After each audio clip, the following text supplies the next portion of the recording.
purwakaning kondo habos parwata siwi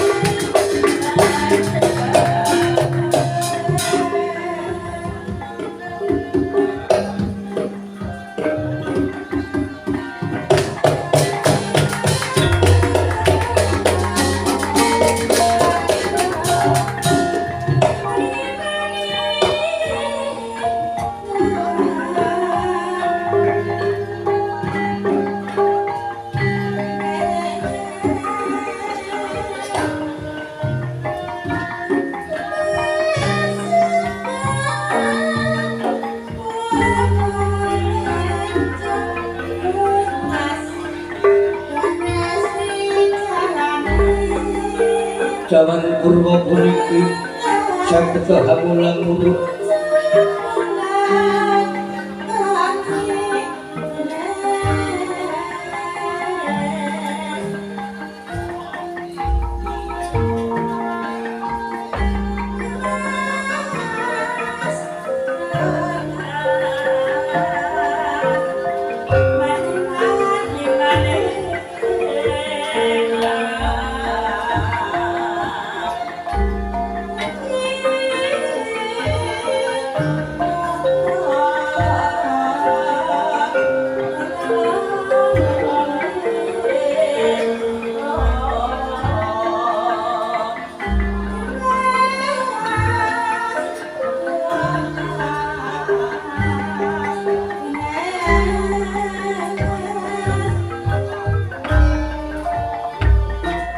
Basana mutihayu mutihayu kang sada bina yo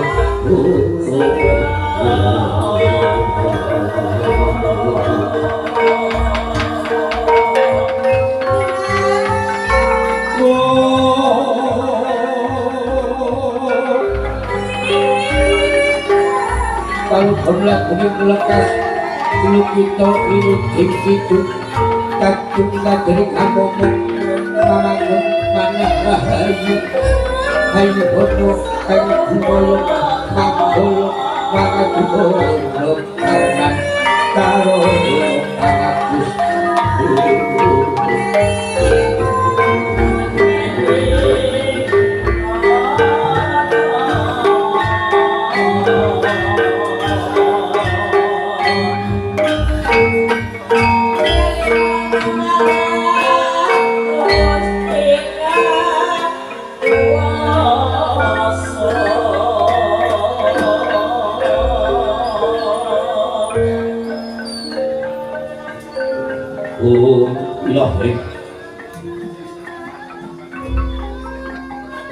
ilahi kan nagastu purnamasitu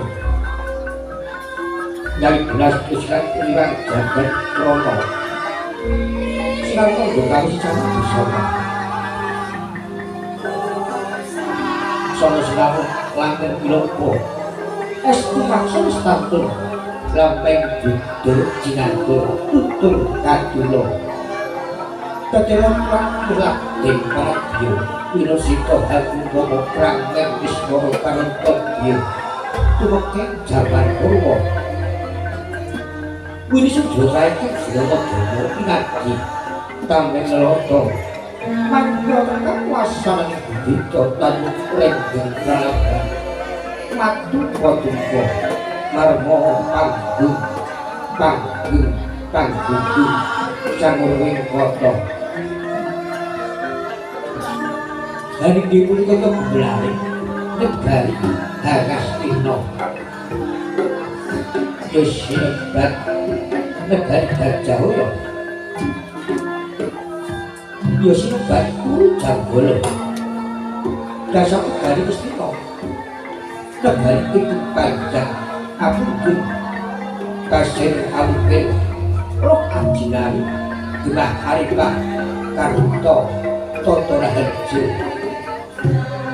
Panjang Adono Unjung Ibu Basa-basa dengan kaki Samudra Upil Kurake Gunung Sinawi kaya kang tumampang Lodus kang saron kanggo murah kang saron itu bas agema sauripah basa gembah dagang kendat peluntan orang pedode ripah jalma monco degriya hani kedari para mantri bupati sambil putak kautamane bijaksana lipating kawruh pramono ing paningal sabda tansah bukti daya uncaraning praja luhuring nalindra ing bisa wedah papan suci kinarya manembah marang ing gesang para menteri brahmana rasa sambil gentur kapane padang sepedine ing dina temuhu yang katemani praja Gustina ing sakabeh kali kekalak dhateng rasa prasasti sarwa sutra satemah ana gondo ing sarwa jiwa gondo arung mangambar-ambar awit sakti diri tinanggulan perkembangan kang maneka warna ateges kathah para padri ingkang sami sekti ondro guna tatak tanggun tanggaping-gaping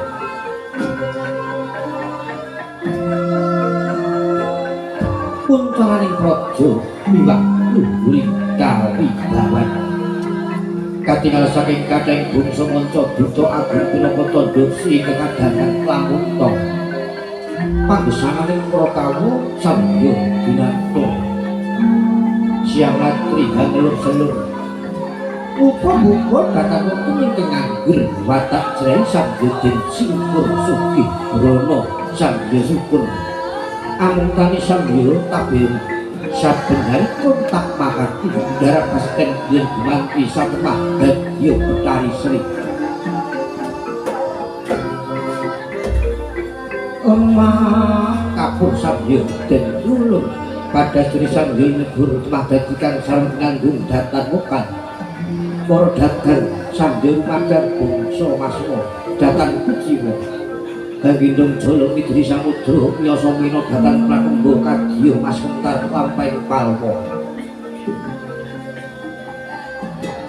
saking harjaning nagari Daracara sena ajrit wilalating Nalindra boten wonten panjenenganing Nalindra ing para jagat Paramudya ingkang kasuwun ingkang rasa kakebu ing mara kampu Samudralaya kaseksen Sanggang Condro kapadangan Sanggang Surya datang tadi mirip pengadu ing negari Astina punika adil para marta tansah mulih blebo ing brana-brana tuga lumintu ing sabdina moga dasih utama kumlangkung bali njangkung prapapuku ngapura pati kadya anggung dipariksa luminte kabeh utama panjenengan Nalindra nacak sesamining ratu terus padhang tingali ageng obore jero kancepe dhuwur kukuse aduh kumarane dene gone-gone paraga mila kasusra kanjana priya yen ratu punjul kadang pinangka para bathara pinamulan para widodari sing punika Dasana Agung nata ing tindhang ringgani wonten negari Astina lan mapan wis ana pilane lamun kecek amun Prabusa buta rajeka dewa wisik pandhita barat lamun ratu lan jejuluk iku jejuluk Prabu Duryudana ya Prabu Purwati ya jejuluk Prabu Jaka Pitana ya Prabu Gendari Putra ya jejuluk Prabu Gisra Putra ya Trimamangsa jejuluk Prabu Duryudana Dur Awon yu Raharja Dana Kaweweh Purwati angratoni traing bangsa Kuru jejuluk Prabu Jaka Pitana nalika Paksih Joko sinangkaken Jembrengata nanging dereng nganggut silengang rami. Jejuluk Prabu Gendari putra dening putrane Dewi Gendari. Jejuluk Prabu Bistra putra dening putrane Prabu Bistarata.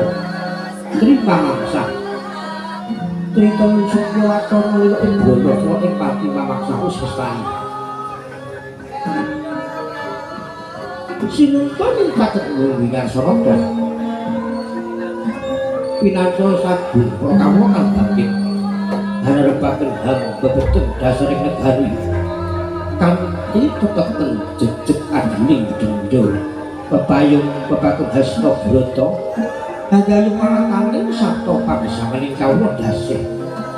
Pramila negari Hangastina kathah hal doko harta kawilangan.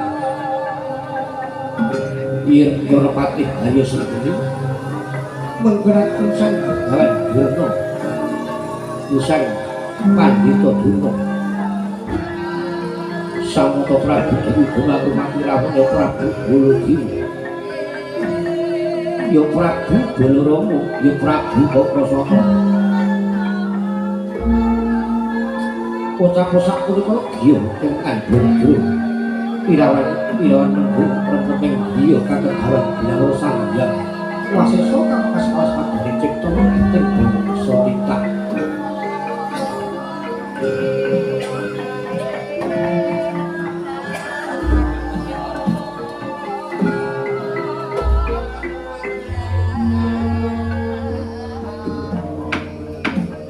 Ing pagelaran andhen Warmadana Amba lebar dumugi jawining taratak. Kaya dhewe-dhewe mepuncak dening kayu arang. Andhesikan Sandya Sedra Obra Busana Tingkat Pandra ing Puspita. Krungu sareng Prabowo. Binarung ocahing manuk jalak. Kang mencok kang ketapak. Ora kasih panjang.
Sri Tinom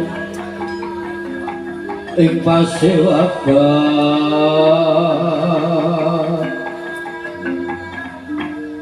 busana maneka warna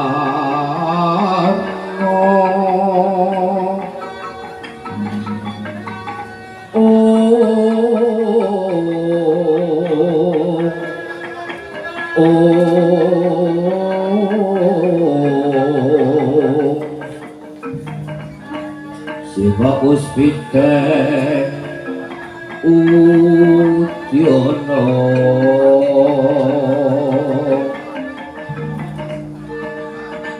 yang panjrengkan sarwa Roma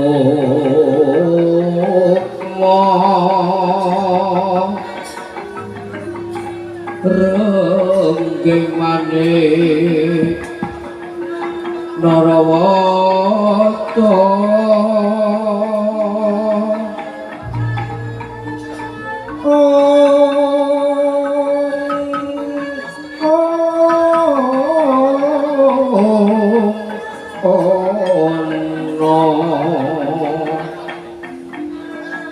Obro Prabhanya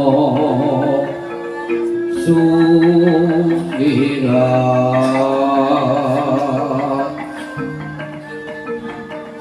Kumenyaring tejo lelimuran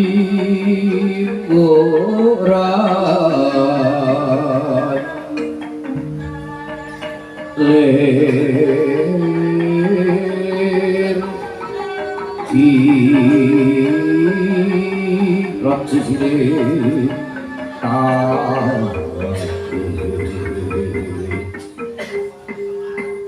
Wimbo kekodom ret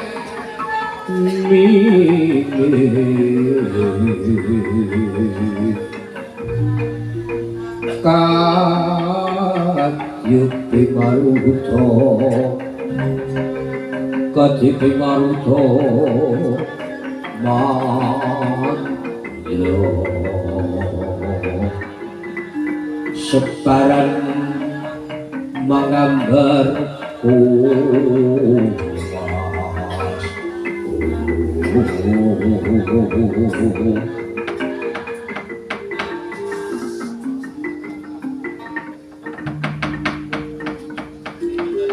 Leng-leng katingkang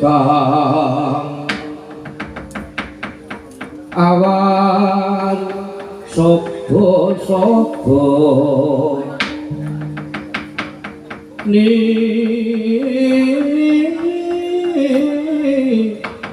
kengastina saman toro tegal guru naryo yo kresna laku sireng praslama nyangkan wacanaga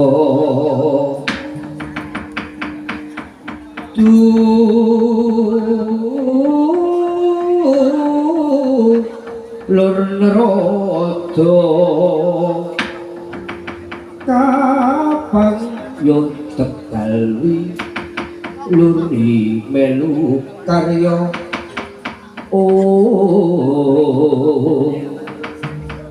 sang bupati sang bupati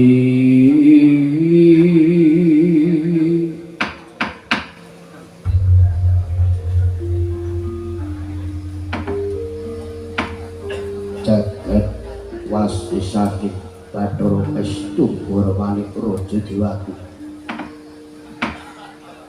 Koko Prabu dereng dangu rawuh wonten nagari Ngastina rayi padipun naosaken pambagyo raharja rawuhipun Koko Prabu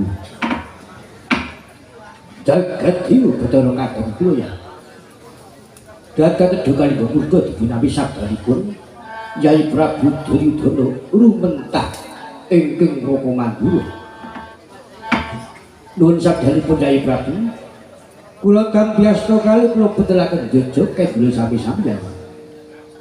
Keparing Yai mundhut pirsa swanipun Rakapara awit saking pamujinipun Yai kasengguh mengayumaning Bathara Suwan kula wonten negari Ngastina lulus raharja mboten manggi sambi kula. Kajawi saking punika puja pangastawaning Rakapara sayudha katur Yai Prabu Duryudana. Yai Prabu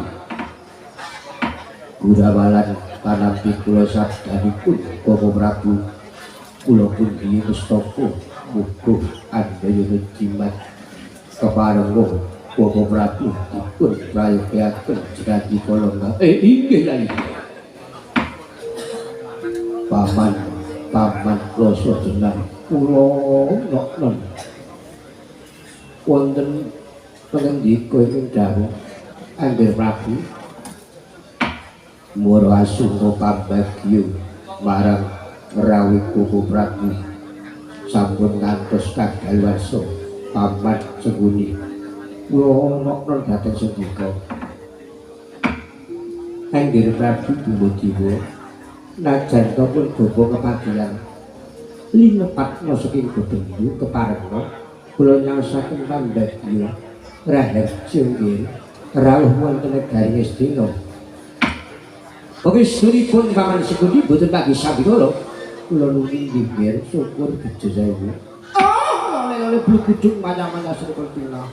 Angger Prabu Baladewa najan pun bapa sakalima linepatna saking deduka keparengna kula nyaosaken Basuki rawuh wonten negari Ngastina. Pangestanipun paman Durna boten manggi sambi kala. Kula nuwun nggih syukur bejo sewu nggih syukur. Bapak Prabu Baladewa inggih Yai. Mijing Raka mawantu-wantu wonten dawuh ingkang pangendika waleh-waleh menapa Bapak Prabu dereng rawuh wonten negari Ngastina pindho gentosi silemping baita gabus kupabanging watu item pangraos Rai Paduka negari Ngastina beteng dedet lemimuan sareng Bapak Prabu rawuh padhap dawangan raos manah Rai Paduka mila kula pitados Bapak Prabu ingkang saged dados kali damar dadosaken pepadang wonten negari Ngastina. Bapak Prabu Yai Prabu Duryudana semantul Yai bilih kagarih lepat awit swan kula sepurandhet keparing Yai Prabu paling lumebeng pangsama bawanipun Rakapara sampun saged minangkani pamundhutipun Yai Prabu wijing Raka mawantu-wantu menapa to ing dados dukitaning penggalih menawi sampun saged dipun midhangetaken ing ngakatah tumunika babarna Kang Raka nedya nganglungken jangga ilengken asmara murih trawaca anggen kula nampi sabdanipun Yai Prabu Duryudana Yai Prabu Joko Widana Endreng Gus Pitarung kasiring samirana amri sekar kedung pungas gandanyo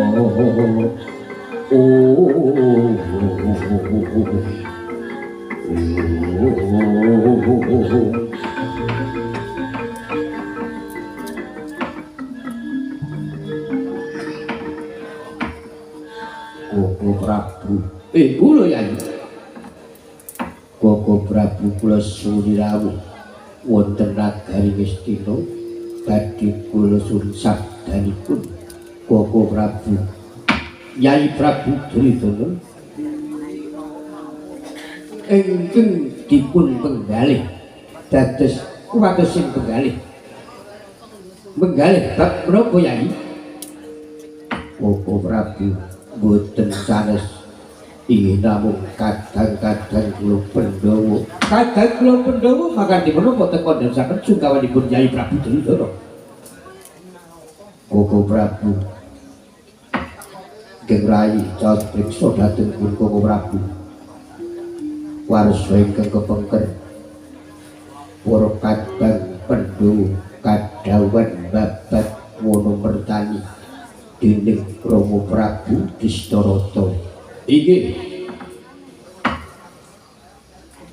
babat Wonomertani badhe kaparingan negari namung sampun ngantos negari Ngastina gempil menika sukreka dayanipun Paman Duna tuwin Bapa Duna Rai Paduka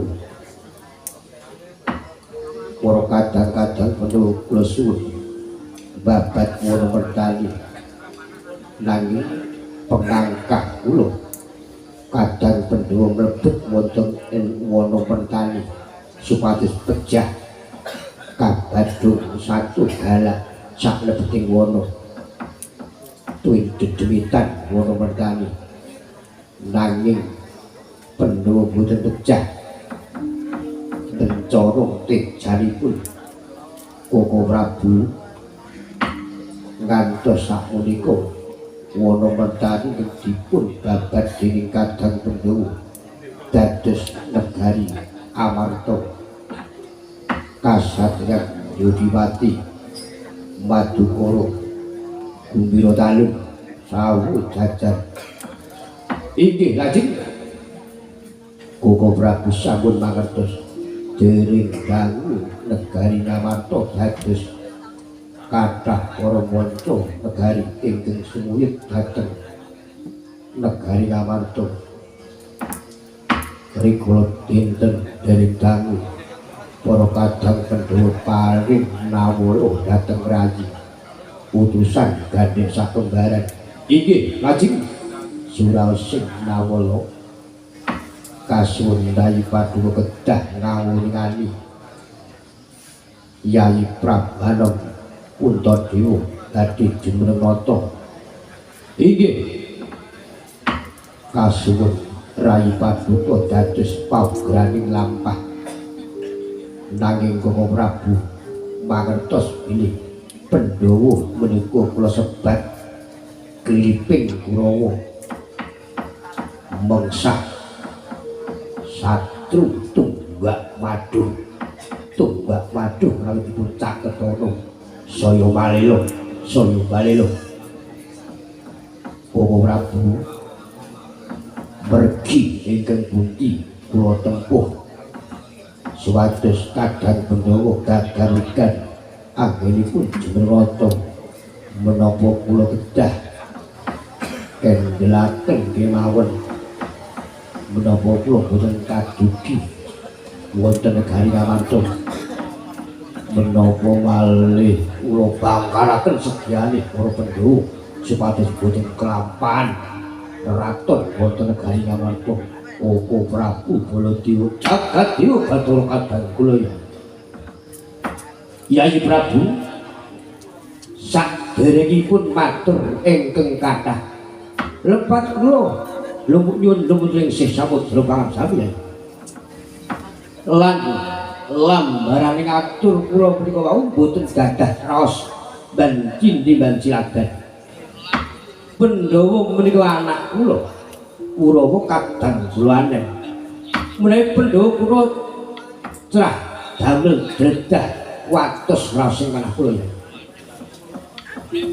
Yai Prabu menawi dharatur kula menawi Yai dipun paringi kawula dening kadang Pandhawa niku tegesipun Pandhawa menika tesih ngaji Yai Prabu Duryudana. Suraosing kawula Yai kedah-kedah ngawuningani jumeneng nata Prabanom Puntadewa Yayi menawi dhahratul kula kedah dugi wonten Gari Nyawanta.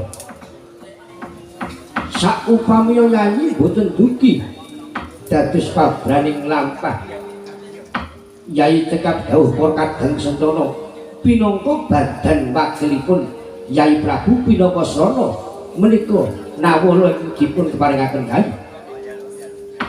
Kula kinten badan wakilipun Koko Prabu tentu saged kangge sarana nyupeketaken Pandhawa Twin Kurawa. Nanging Yayi sejane Yayi menawi boten kadugi wonten Gari Nyawanta menapa malih badhe bangkaraken wah menika benetu saged Yayi. Nanging mergi ingkang dipun tuwuh sumangga tunggak dadak boten melu garap tunggak baru boten melu Yayi Prabu Duryudana kados pundi Bawaduna kawonten negari Ngastina mekaten. Lole-lole bluguduk manjar-manjar. Lah ira gajah kalih kunci gumbok rantai wong wedok sapa bengi lole-lole. Angger baku Duryudana kon patos. Sejatosipun sakderengipun negari Ngastina menika pirembakan bab tentreming negari Ngastina. Kula sampun gadah pangabaran. Bilih anggenipun Puntadewa menika Jumrenata dados ratu ngotenipun. Menika boten gampil awit anggenipun Jumrenata Prabu Anom Puntadewa menika kedah mapisana nggayuh wahyu 3. Sepisan wahyu Kalimahusada, wahyu Kalimahusada. Ing kaping kalih menika wahyu Tumbak Warawelang. Ing kaping pindho wahyu Tunggul Naga. Lah menika ketiga wahyu menika namanipun wahyu Trimanunggal. Mila boten gampil ambil Jumrenata Angger Prabu Duryudana, boten gampil. Lah sakmenika kula ambyangku dening Angger Prabu Duryudana. Kula gadah tepangan dewa. Lho, angel lho pendeta gadah tepangan dewa. Pendeta saking pundi? Saking Jateng. Lha saking Kayangan. Namanipun Naga Cundya Bangkate Sangkatana. Gadah putra jalu namanipun Bagendaraja. Nah, srananipun menawi pusaka badhe manjing wonten negari Ngastina. Nah, menika kedah pamanggih kula Pandhawa dipun mejahi. Pandhawa dipun mejahi nanging kanthi srana nabok nyilih tangan. Menawi to Pandhawa kula menika pasuwayan. Nah, kula dados guning Pandhawa Kurawa mboten saged wonten margi ing kautama. Lah cilaka ta kula ketiban blam. Nggih. Nah, sakmenika katen nggih. Pandhawa dipun mejahi nanging ing mejahi Bagendaraja putra jalunipun Naga Cundila. Nah, Naga Cundila ing sagah ngrebat pusaka 3, Bagendaraja sagah mejahi Pandhawa. Lho, menika gampil. Mboten badhe nampa ganjaran, mboten badhe nampi ganjaran Angger Prabu Duryudana, namung badhe sumitran. Pengin sumitranipun Angger Prabu Duryudana. Lah menika kesae. Mekaten nggih atur kula. Bapak Pandhita Dunung nggih. Menawi mekaten bobo lega raosing marang kula. Inggih, Kang. Kados pundi Koko Prabu Duryudana menggah mekaten aturipun Bapak Dunung Yayi Prabu Duryudana. Yayi Prabu. Kula namung ngiling Yayi. Enget Yayi. Gayuh kautaman menika kedah tumindak budi luhur, tumindak ingkang sae. Nanging menawi badhe gayuh kautaman kok ngrisak kautaman. Yayi boten nyimak negari Ngastina menika negari ingkang tlatahipun jembar. Menawi Yayi mundhut pirsa keng ngraka Yayi. Upadana badhe mejahi sagah nyikani nanging nabuk nyilih tangan. Najan to nabuk nyilih tangan Pandhawa kula nyuwun pirsa lepatipun menapa? Nggih. Pandhawa menika lepatipun menapa? Menawi pengin tata pitutur negari Ngastina menika boten caranipun kados ngoten ya. Boten kok mbibrah kawontenan negari Ngastina. Hingga yo kautaman menika ngrisak kautaman menika kaliyan petangan kula Yayi menika saged bibrah etanganipun para kadang Gustina Yayi Prabu Duryudana. Nggih. Lawindharaken kula Yayi. Kanthi menika sono prihatos kemawon. Mboten kok ngejahi kadang niku kok mboten. Mboten wonten dedusan menapa Yayi ngejahi. Menika mangsa sangsara negari Gustina Yayi. Nanging Yayi Lawindharaken kula monggo ewadene mboten tunggak dadak mboten melu garap.